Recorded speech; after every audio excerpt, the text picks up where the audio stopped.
Hi everyone, গত ক্লাসে আমরা উদাহরণ 4 পর্যন্ত সলভ করছিলাম।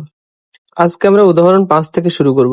তো দেখো উদাহরণ 5-এ কি বলছে, প্রমাণ করো যে tan theta plus cot theta is equal two sec theta plus cosec theta. তো চলো আমরা লেফট সাইড থেকে শুরু করি। তাহলে লেফট সাইডে কি আছে, tan theta plus cot theta.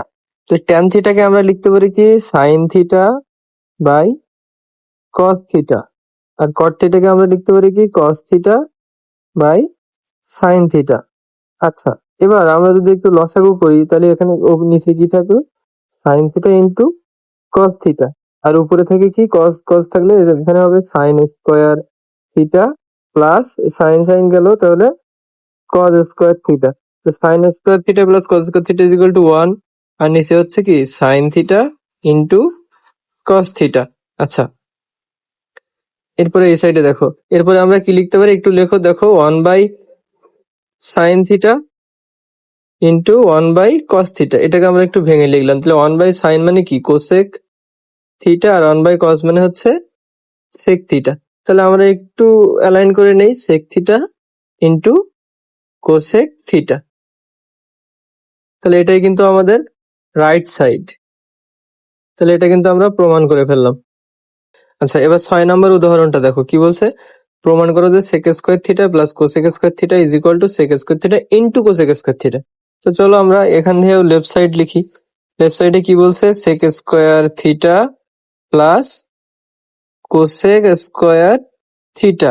Sec স্কোয়ারকে আমরা কি লিখতে পারি 1 বাই কস স্কোয়ার থিটা, আর কোসেক স্কোয়ারকে লিখতে পারি 1 বাই সাইন স্কোয়ার থিটা। আচ্ছা, এবার তুমি এখানেও লসাগু করে দাও, তাহলে কি থাকলো sine square theta into cos square theta, আর উপরে থাকলো কস স্কোয়ার গেল, তাহলে এখানে থাকবে sine square theta plus cos square theta. তাহলে sine square theta plus cos square theta is equal to 1, আর নিচে হচ্ছে sine square theta into cos square theta. তাহলে এটাকে আমরা কিভাবে লিখতে পারি 1 by sine square theta into 1 by cos square theta. তাহলে 1 বাই সাইন স্কোয়ার কে লিখতে পারি আমরা কোসেক স্কোয়ার থিটা, আর 1 বাই কস স্কোয়ার কে লিখতে পারি আমরা সেক স্কোয়ার থিটা। তাহলে এটা একটু সাজাও, sec square theta into cosec square theta. তাহলে এটা কি আমাদের রাইট সাইড। দেখো left side is equal to right side, আমরা এটাও প্রমাণ করে ফেললাম। এরপরে কি আছে, এরপরে উদাহরণ 7 কি লেখা আছে, প্রমাণ করে যে 1 by 1 plus sine square theta plus 1 by 1 plus cosec square theta is equal to 1। তো দেখো এগুলো কিন্তু বেশ ইজি ম্যাথ।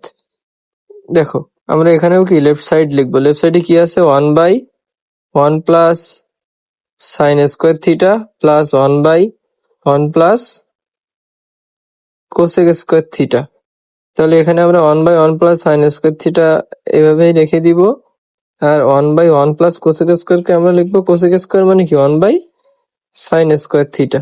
আচ্ছা, এরপরে আমরা কি করতে পারি 1 বাই 1 প্লাস সাইন স্কোয়ার থিটাকে রেখে দাও, আর এইখানে নিচেরটা আমরা লসাগু করব। তাহলে এখানে হবে সাইন স্কোয়ার থিটা, আর এখানে হবে কি সাইন স্কোয়ার থিটা প্লাস 1। আচ্ছা, তো এগুলোকে আমি একটু ছোট করে দিই, দাঁড়াও।